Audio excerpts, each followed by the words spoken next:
Сәлем достар, сіздер менен Наргиз. Бүгін мен сіздерге слоеный лепешканың рецептісін ұсынамын. Жетнанның орнына да жасасаңыздар да болады. Қажетті құрамдар: 10 480 грамм ыстық су 300 мл, 1 шай қасық тұз, 50 мл өсімдік майы және де крахмал 60 грамм. Ыдысымызға ұнымызды саламыз. Дәміне қарай тұз қосамыз. Ыстық суымызды қосамыз да ең алдыменен қасықпенен араластырып аламыз. Содан кейін енді жұмсақ қамыр илейміз. Өте жұмсақ қамыр илеулеріңіз қажет. Осылай қамырды иығанғанша жақсылап басып шығамыз. Содан кейін ыдысымызға салып 10 минуттай демалтқызамыз. Бетінен тығыздап пакетпенен жауып қоямыз. Содан кейін крахмалды, тұз дәміне қарай тағы да және де өсімдік майын қосып жақсылап араластырып аламыз. Жидкая масса шығу керек. Осылай жақсылап араластырып, осындай масса шыққанына дейін жеткіземіз. Содан кейін демалған қамырымызды үстелімізге саламыз. Осылай видеодағыдай көрсетілгендей ұзынша қылып жасап аламыз да 7-8 бөлікке бөліп аламыз. Енді бөлікке бөлгеніңіз енді өзіңізге байланысты және де сіздің сковородкаңыздың диаметріне байланысты. Дөңгелектетіп етіп аламыз. Содан кейін осы дайын болған массамызды қамырдың бетіне жағып шығамыз. Барлық жағынан жағып, жақсылап жағып қойыңыз.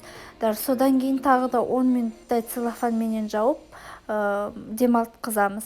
Енді доңғалақ етіп, жұқа қылып жайып шығамыз. Тағы да осы смеспенен жағып шығамыз. Барлық жағынан жақсылап жағып шықсаңыздар жақсы болады. Және де видеодағыдай көрсетілгендей 4 жерден бөліп аламыз ең алдыменен.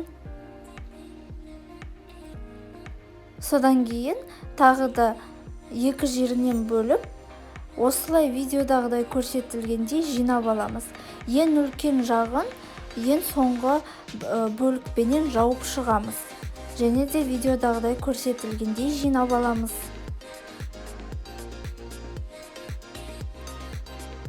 Осылай барлық қамырменен жасап шығасыздар. Осылай кесіп видеодағыдай көрсетілгендей.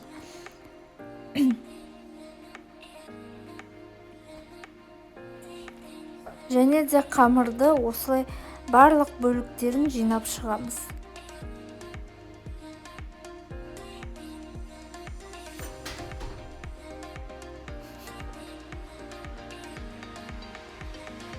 Енді тағы да қамырды енді жұқа қылып жаямыз, дөңгелектетіп.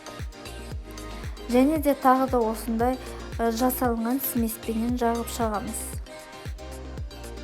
Және де қызып тұрған табамызға қамырымызды саламыз. Жақсылап екі шетінен қуырып аламыз. Кішкене өсімдік майын қоссаңыздар да болады. Содан кейін түсіріп аламыз. Осындай слоеный лепешкамыз болып шықты. Арасын көрсетейін. Осылай жұмсақ, дәмді, міндетті түрде жасап көріңіздер. Менің YouTube каналыма тіркелуді ұмытпаңыздар. Лайк, коммент күтем. Сау болыңыздар.